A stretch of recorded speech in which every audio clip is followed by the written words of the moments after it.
Hello bachon, let's read this question. In this question a comprehension is given. So firstly we will read this comprehension, then the question. So here it is. The intramolecular delocalization of pi and non-bonding electrons without any change in the position of atoms is called resonance.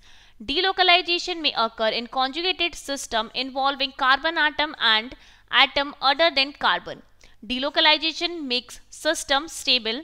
More is the number of resonating structures, more is the stability of the system.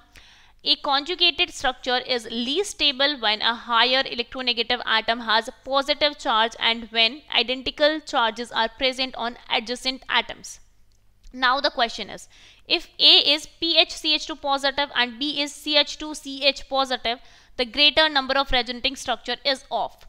So in this comprehension, what is saying that सबसे पहले यहाँ पे हमें resonance की definition दिया हुआ है कि रेजोनेंस क्या होता है. जब पाई बॉन्ड में या नॉन बॉन्डिंग इलेक्ट्रॉन्स हैं वो डीलोकलाइज होते हैं, लेकिन जो एटम्स हैं उनका पोजीशन सेम रहता है, तो उसको हम रेजोनेंस कहते हैं. उसके बाद ये बोल रहा है कि रेजोनेंस स्ट्रक्चर की स्टेबिलिटी के बारे में.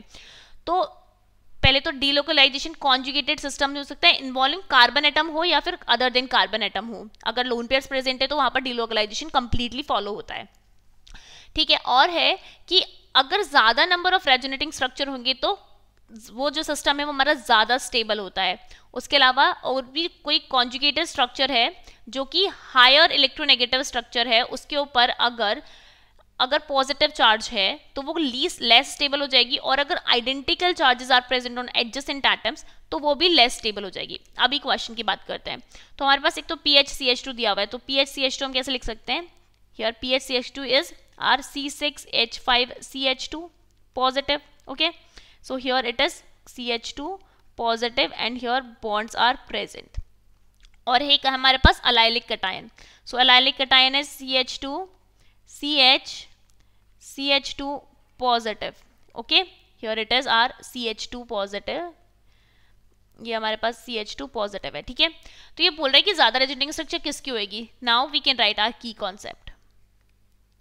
सो की कॉन्सेप्ट में हम क्या लिखेंगे कि जिसकी भी ज्यादा रेजोनेटिंग स्ट्रक्चर होगी वो ज्यादा स्टेबल होएगा. तो more the number of resonating structure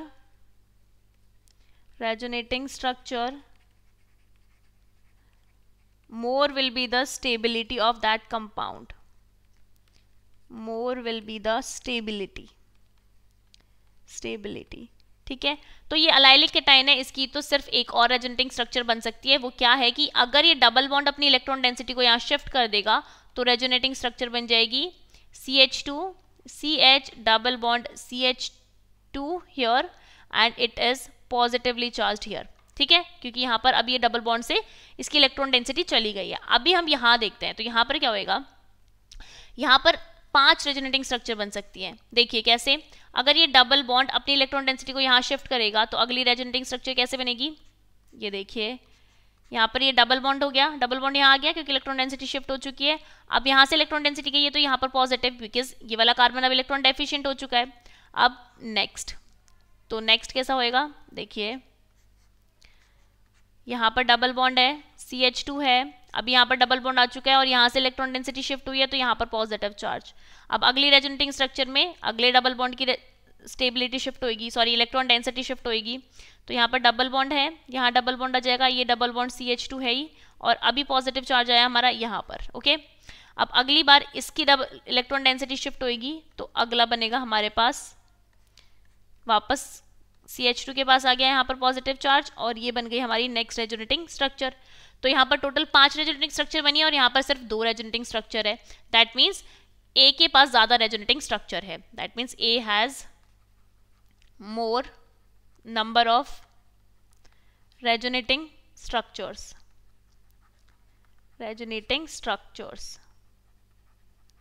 Hence, we can say that option A is the correct choice for this question. Hope you understood it well. Best of luck and thank you.